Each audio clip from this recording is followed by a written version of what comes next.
Graças e paz. Bom dia. Amém? Glória a Deus. Parece que vocês estão tristes hoje. Glória a Deus. Nós vamos ler o texto de 1 Timóteo, capítulo 6, do verso 3 até o verso de número 10, que diz assim: ensine estas coisas e incentive todos a obedecer-lhes. Talvez alguns nos contradigam, mas esses são os verdadeiros ensinamentos do Senhor Jesus Cristo e conduzem a uma vida de devoção. Quem ensina algo diferente é arrogante e sem entendimento, vive com o desejo doentio de discutir o significado das palavras e provoca contendas que resultam em inveja, divisão, difamação e suspeitas malignas. Pessoas assim sempre causam problemas. Têm a mente corrompida e deram as costas à verdade. Para elas, a vida de devoção é apenas uma forma de enriquecer. No entanto, a devoção acompanhada de contentamento é em si mesma grande riqueza. Afinal, não trouxemos nada conosco quando viemos ao mundo e nada levaremos quando deixarmos. Portanto, se temos alimento e roupa, estejamos contentes. Mas aqueles que desejam enriquecer caem em tentações e armadilhas e em muitos desejos tolos e nocivos, que os levam à ruína e destruição, pois o amor ao dinheiro é a raiz de todo mal. E alguns, por tanto desejarem dinheiro, desviam-se da fé e afligir a si mesmo com muitos sofrimentos. Amém? Nós vamos continuar a leitura, a explanação do texto da semana passada, em que nós falamos um pouco sobre a questão dos falsos mestres e de como da relação com as riquezas e com o dinheiro, né? Hoje eu estou com a voz um pouco ruim, porque eu fui acusado injustamente de dizer que foi por causa do jogo de quinta-feira, mas a minha esposa gosta de dormir com a janela aberta. Então,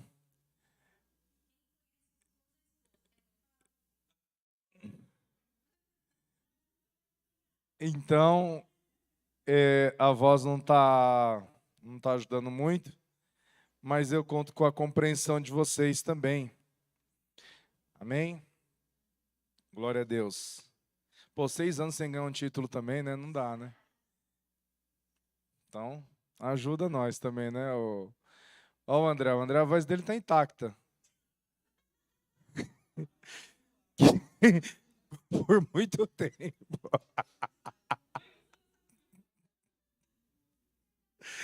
A voz de seda. Não é, André? A voz de um radialista. É isso aí. Bom.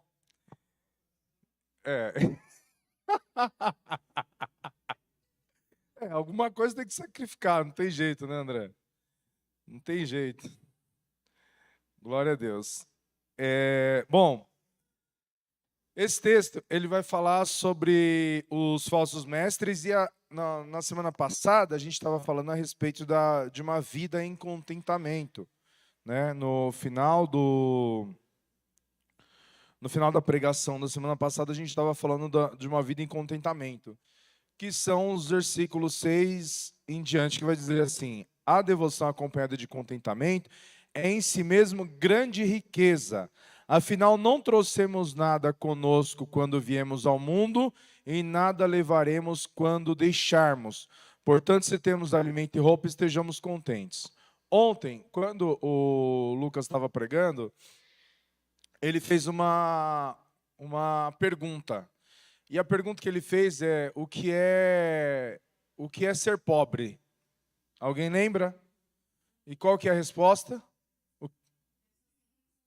Falta de recursos, certo? Ser pobre é não ter recurso. Alguém discorda? Sim ou não? A pessoa pode ser pobre de diversas maneiras, né? De diversas maneiras a pessoa pode ser pobre. Mateus capítulo 5, que já foi mencionado aqui hoje na parábola do Sermão do Monte, fala sobre a pobreza, no sentido de dizer que é uma falta de escassez financeira, mas também como uma virtude ao ser alcançada. Quando diz assim que bem-aventurados os pobres, porque eles verão a Deus, no sentido de que a falta de recursos financeiros é uma bênção para aquele grupo de pessoas, enquanto a riqueza, muitas vezes, ela pode ser um tormento e pode ser um peso para outras pessoas, como é o caso do jovem rico. A Bíblia diz que o jovem rico, ele está numa situação em que é muito difícil para ele entrar no reino dos céus, porque ele não consegue abandonar as riquezas, ele não consegue tirar o coração dele daquilo que são as riquezas, né? E a palavra de Deus vai falar sobre o dinheiro como um senhor, que é o Deus do presente século. Já na época de Jesus já era um Deus muito grande, que era a riqueza, em que era impossível servir aqueles dois senhores. Ou você servia a Deus ou você servia a Mamon. E citando esse exemplo de que o próprio Senhor vai falar que a riqueza ou o dinheiro, ele é um senhor, a gente sabe que o dinheiro, ele é um ótimo servo, mas ele é um péssimo senhor. E qual é o contexto disso? E se a Bíblia condena a riqueza, se Deus está falando contra a riqueza aqui nesse texto? Primeiro a gente precisa entender o que é ser rico. Então, por exemplo, alguém que é forte na fé é alguém que é rico. Eu conheço pessoas, quando a gente fala, por exemplo, de pobreza, alguém que é fraco na fé é alguém que tem escassez de fé, ou seja, ele é pobre de fé. Concordam sim ou não? Já que a pobreza ela é a falta de recursos, ser pobre é não ter recurso, a pessoa que ela não tem recursos espirituais, ou seja, ela não tem fé, ela é uma pessoa pobre. E a Bíblia vai falar que existem pessoas que são pobres de espírito. Então, a pessoa que ela não tem fé, ela é uma pessoa pobre. E, em contrapartida, a gente conhece pessoas que elas têm tanta fé que a gente sente um sentimento de inveja da forma como aquela pessoa se relaciona com Deus. Tem pessoas que parece que elas estão muito mais próximas de Deus do que outras pessoas. Que ela inspira fé, ela tem uma vida piedosa e a vida dela glorifica a Deus. E não necessariamente ela tem abundância de recursos. Muito pelo contrário, muitas vezes essas pessoas elas têm ausência de recursos. Elas têm ausência de recursos. Mas muitas vezes essas pessoas elas têm uma grande fé. Ou seja, elas são ricas na fé. Um outro ponto também em que a gente vai ver que ao decorrer da história, né, a riqueza também é definida como algo importante, que é a família. A família ela é um bem muito precioso, que transborda a riqueza. Então, desde os tempos antigos, quanto maior fosse a família, mais forte fosse o clã, né, aquele grupo de pessoas que faziam parte da mesma família, aquela família era considerada mais rica. Não é porque ela tinha mais tesouros ou mais bens, mas porque a família era mais forte. E eu citei um exemplo aqui há uns dias atrás, que uma das coisas mais impactantes que eu vi na minha vida foi de uma pessoa que já tinha viajado para vários países do mundo, tinha conhecido pessoas de todas as classes sociais. Ele olhou para mim e falou assim: você é um cara rico. Embora muitas vezes a nossa conta bancária não transmita isso que é riqueza, do ponto de vista de que, às vezes, o dinheiro não está sobrando na conta, mas a gente tem família, a gente tem uma esposa, nós temos filhos, nós temos pessoas que amamos, a gente tem motivo para voltar para casa todos os dias. Alguma coisa que te move você fazer aquilo em prol daquela outra pessoa, um sentimento de responsabilidade, de devoção, de amor, de confiança, de afeto, de carinho. Isso é riqueza. Isso é riqueza. Um dos homens, a gente vê em tempos de redes sociais, em que várias pessoas são especialistas sobre todo tipo de assunto. E uma das coisas assim que a gente vê mais fortes é que muita gente, pelo menos no meu feed, muita gente fala em defesa do casamento como sendo algo que precisa ser valorizado, que precisa ser cuidado. E é esse o nosso objetivo na igreja de todos os dias, dizer para vocês, lutem pela família de vocês, lutem pelo casamento de vocês, lutem pela união de vocês. E eu vi recentemente, assim, parece que é na contramão de tudo aquilo que diz que um homem próspero tem que ter. Ele é um cara que é de alto rendimento, um cara que performa bem. Ele falou assim, para mim, casamento não deu certo, separa. Tem que separar. Não vou insistir num casamento que não está dando certo. Ou seja, é a questão das prioridades. O que é prioridade para nós? O que é riqueza para nós? Onde está, a Bíblia diz assim, onde está o seu coração, ali também está o seu tesouro. E muitas pessoas, em busca de dinheiro, de fama e de tantas outras coisas, elas sacrificam coisas que são mais importantes, que é muitas vezes a família. Elas acabam sacrificando coisas importantes por entender que na ordem de prioridades a família ela vai ficando ali em segundo, terceiro e em quarto plano. Então, nesse sentido, uma família forte, um clã forte, em algumas culturas, é considerado uma riqueza. Tanto é que um homem sem clã ou um homem sem família, ele não pode nem encontrar trabalho e ele é visto como um criminoso. Alguém que não tem uma família, alguém que não faz parte de um clã, alguém que não faz parte de uma família forte, ele é desconsiderado da sociedade, porque ele é alguém pobre. Ele é pobre porque ele não tem dinheiro? Não, porque ele não tem uma família. Então, em algumas culturas, a família ela é um símbolo de status de riqueza. Outro ponto também é que a gente vai ver que essa pessoa que ela também não tem família, ela não tem ninguém para avalizá-lo ou corrigi-lo se ele cometer algum erro.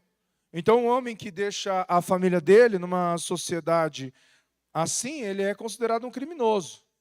Então, não tem nada que prenda aquele homem no sentido de dizer de dever moral, cívico, entre outras coisas, né?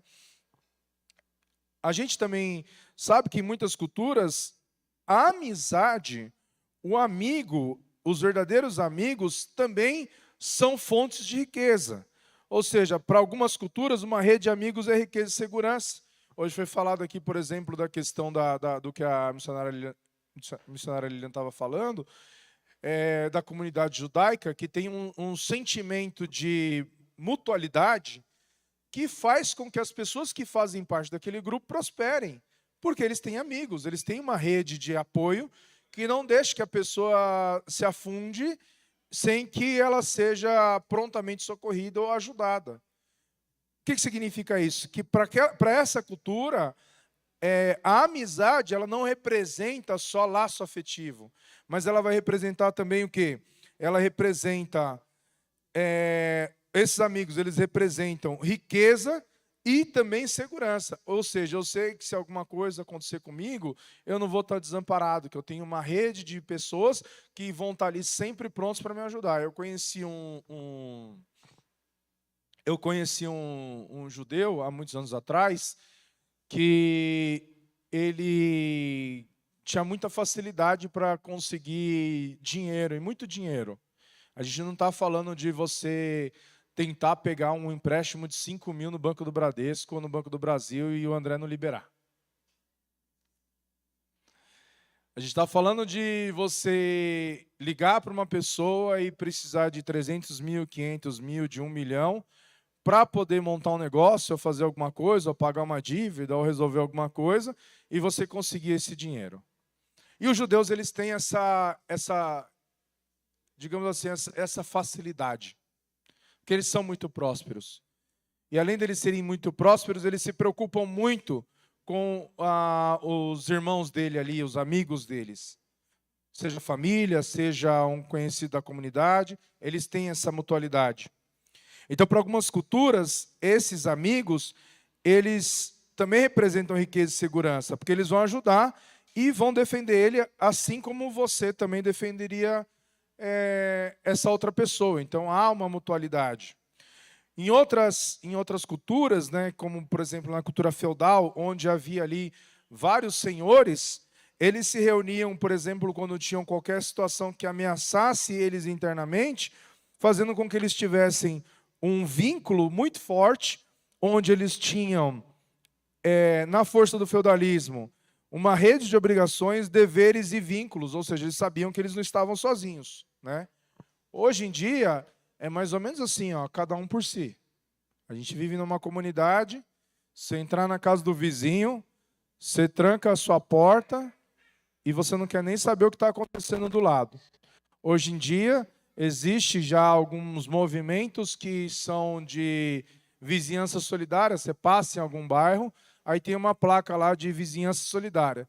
Ou seja, se um vizinho ver qualquer atitude suspeita no bairro, embora não seja na casa dele, ele vai ligar para a polícia, ele vai reportar. Eles têm um grupo lá onde eles se comunicam para falar, ó, tem uma atitude suspeita na casa do Zé.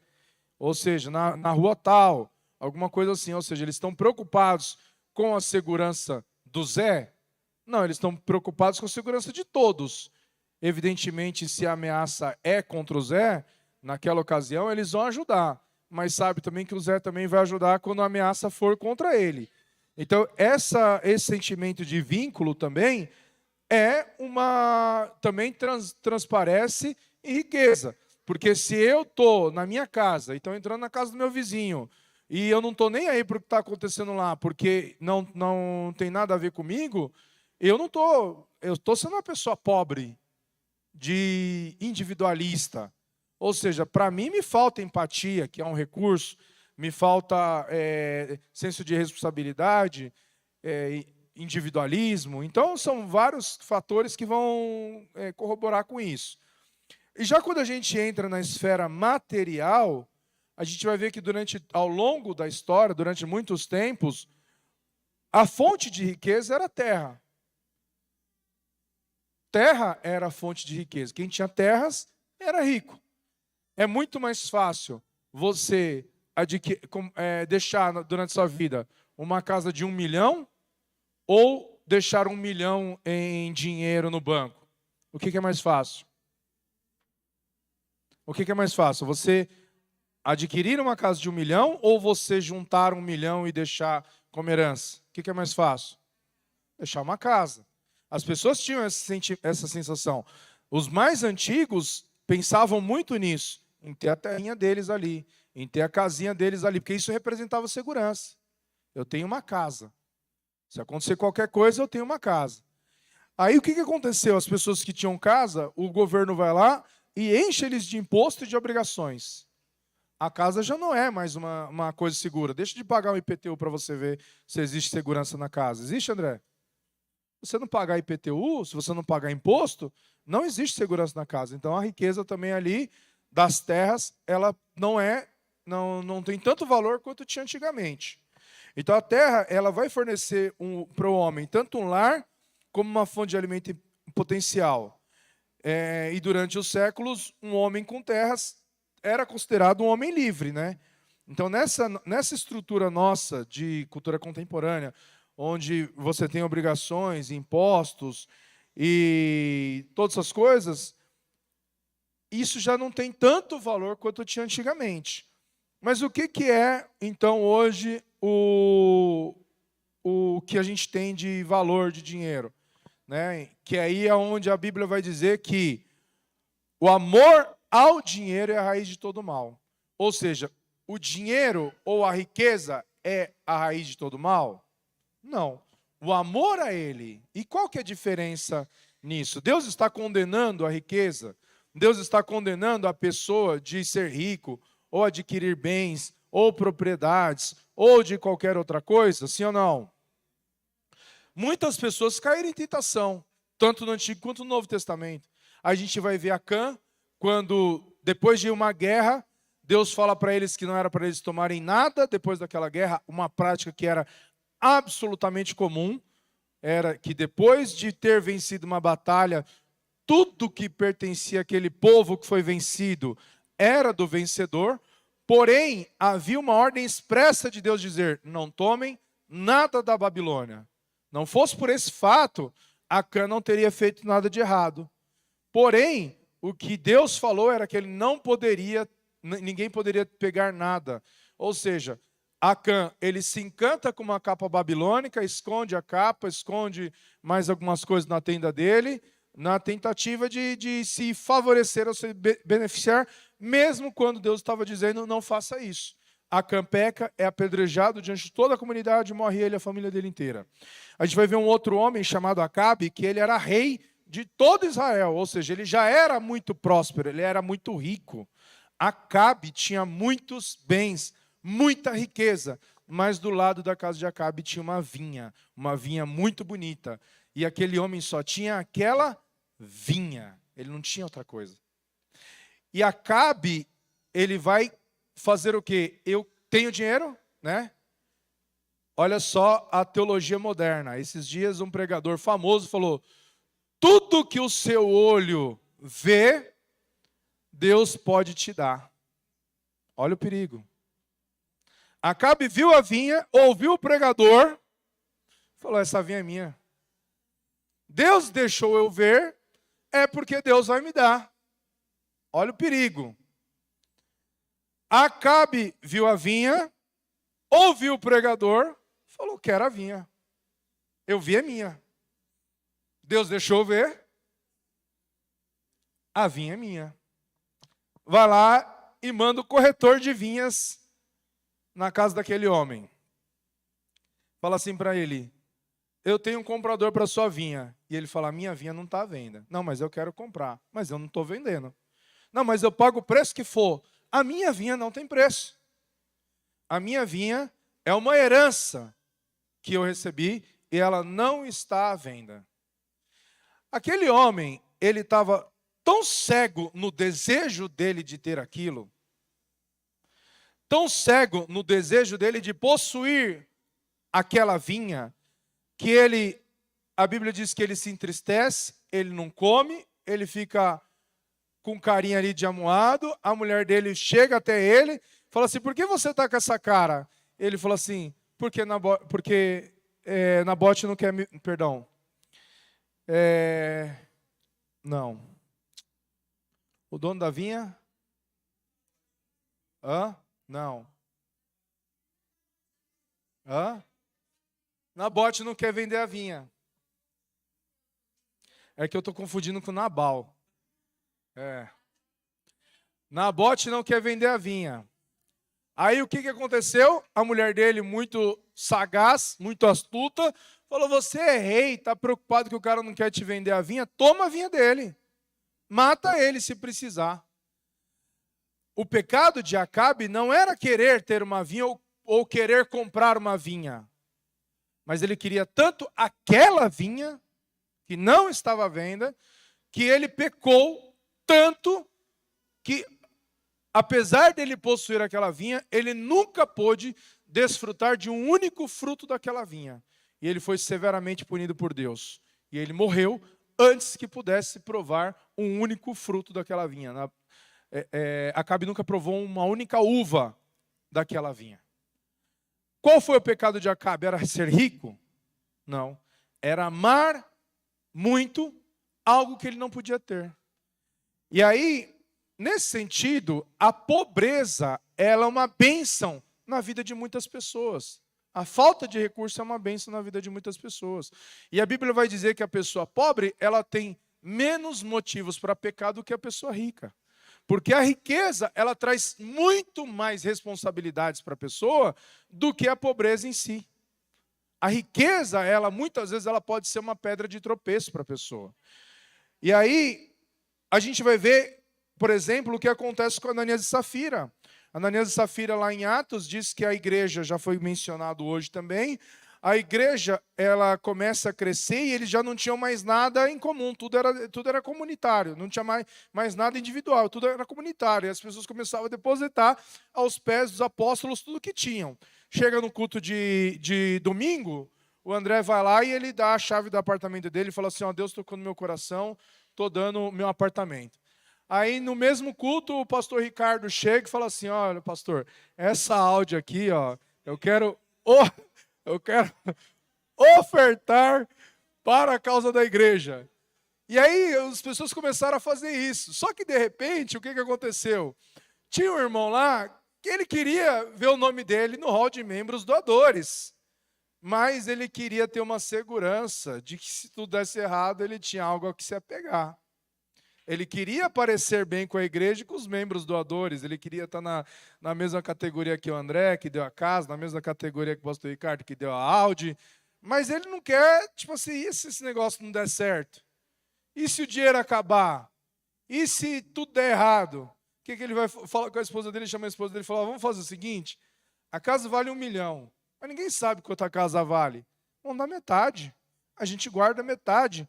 A gente não precisa se preocupar em onde morar, porque a gente está morando com o pessoal da igreja. A gente não precisa se preocupar com o que comer, porque o pessoal da igreja está fornecendo comida para todo mundo, está legal. Mas até quando esse negócio vai? Esse movimento é novo, e se não der certo? A gente tem uma fonte de segurança aqui. Ou por ganância, ou por astúcia, ou por falta de confiança em Deus. A Bíblia não vai falar qual o motivo que gerou aquele pecado no coração de Ananias e Safira, mas diz que eles pecaram contra Deus ao mentir ao Espírito Santo. De repente, o Espírito Santo vem sobre os apóstolos e fala assim, Ananias, você vendeu a casa? Vendi. Por quanto você vendeu? 500 mil. Legal.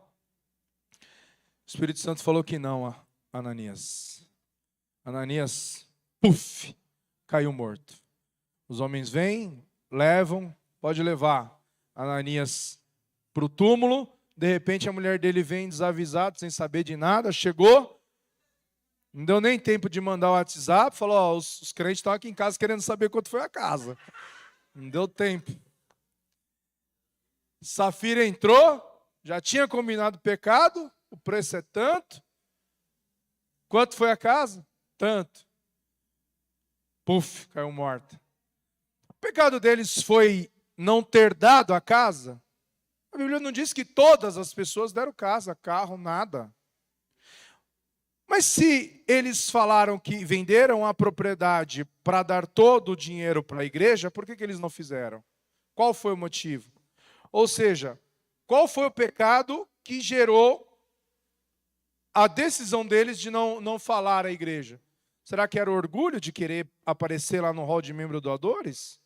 Será que era avareza de não confiar em Deus e colocar todos os seus recursos à disposição de Deus e fazer com que tivesse ali uma fonte de segurança?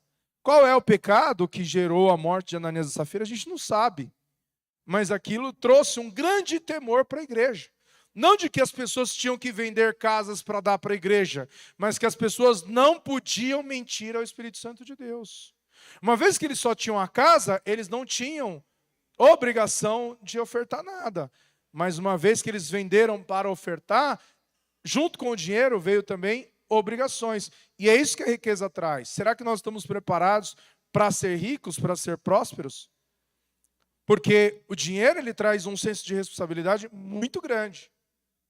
Muito grande. Imagina você ter condições de... Eu por exemplo, às vezes eu ando com moeda no carro. E às vezes eu estou no trânsito, em algum lugar, eu acabo dando uma moeda para alguém. Eu passo no mercado, eu passo no açougue, eu estou indo fazer compra para fazer um churrasco em casa, eu vou gastar R$200 ali para fazer um churrasco em casa, e tem alguém com uma criança parado na porta do açougue para pedir carne para comer. Eu dou?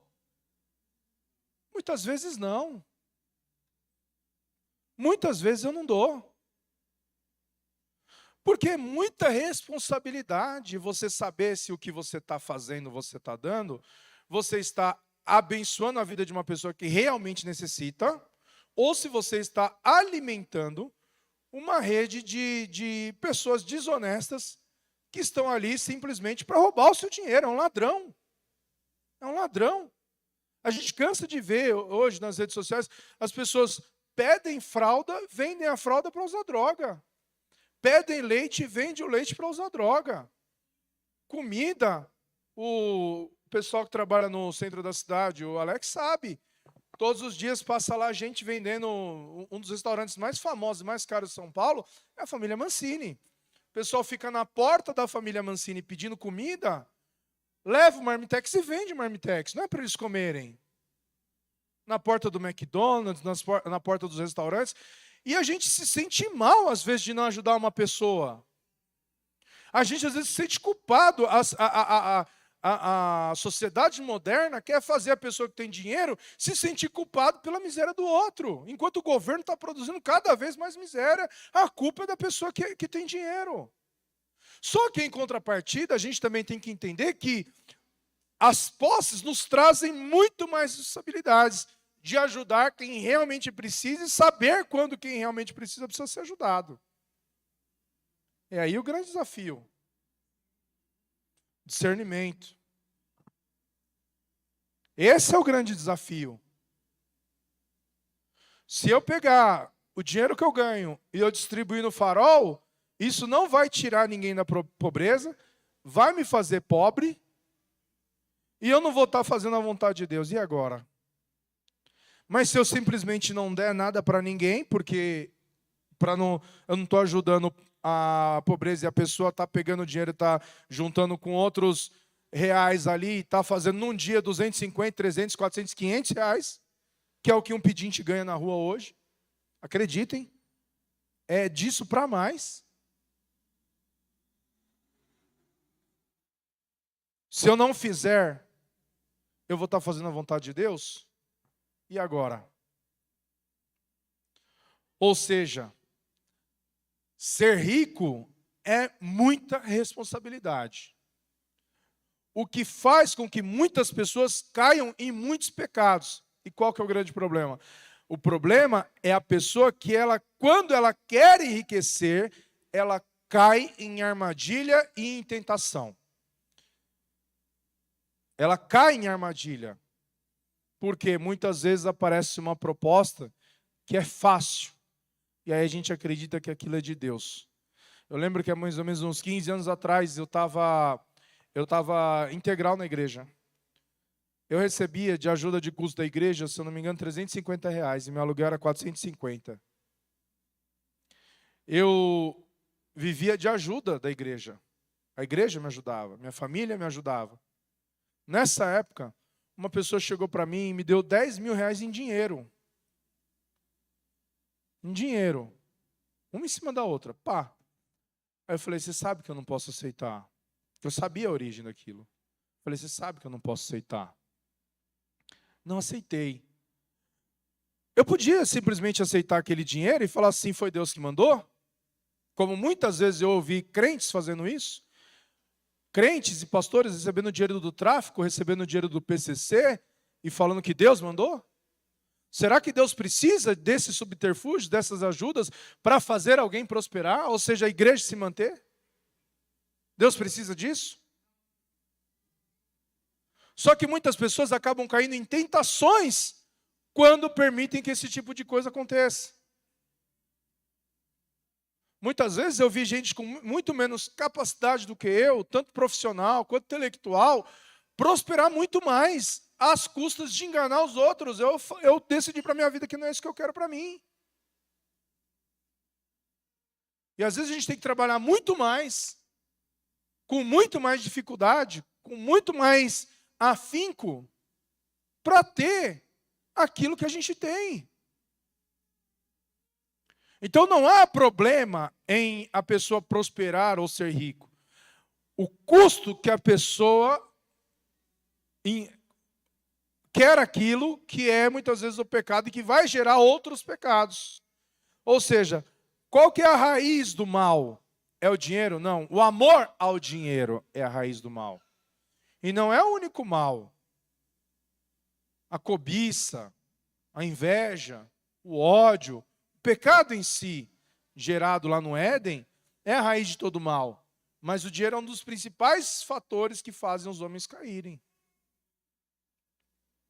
Tanto é que Paulo usa desse termo para falar assim, Senhor, não me dá pouco para que eu não venha blasfemar de ti, e não me dá muito para que eu não venha me esquecer de ti. Se hoje você tivesse 100 mil reais, 200, 300, 500 mil reais, você estaria aqui na igreja hoje?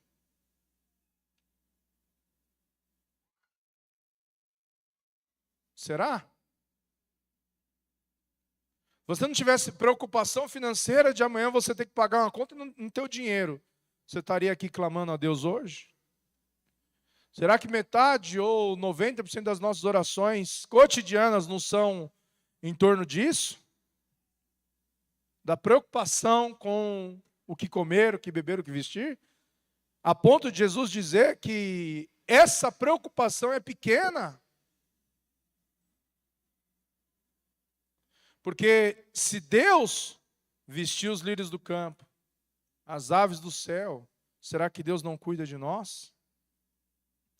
E aí ele vai dizer assim, portanto, se você tiver o que comer, o que beber, o que vestir, dá glória, que é o contentamento. Então, quando a pessoa quer enriquecer, ela cai em tentação e armadilha e em muitos desejos tolos e nocivos que os levam à ruína e à destruição. E aí o apóstolo Paulo vai dizer, pois o amor ao dinheiro é a raiz de todo mal. E alguns, portanto, desejarem dinheiro, desviaram-se da fé e afligiram a si mesmos com muito sofrimento. Qual que é o contexto que Paulo está tratando aqui? O contexto da igreja. Os líderes da igreja. E muitas pessoas usam da igreja meios para enriquecer. E aí é onde essas pessoas caem em muitos pecados. Por exemplo, uma pessoa, olha só o que vai dizer lá em João, quando João está falando pro grupo de pessoas que ele está lá pregando e batizando lá no deserto. Ele fala assim, o que você faz? Um deles fala assim, eu sou soldado romano.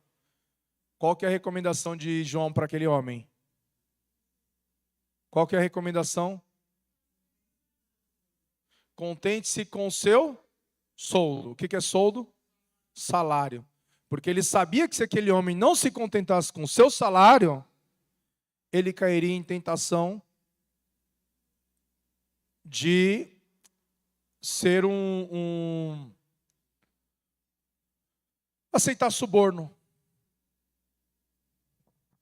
Ou seja, um professor, que é um professor de escola primária, ou não é um professor universitário, um acadêmico, um produtor de livro, ou qualquer outra coisa assim, ele tem uma realidade, que ele sabe que a realidade dele é aquela.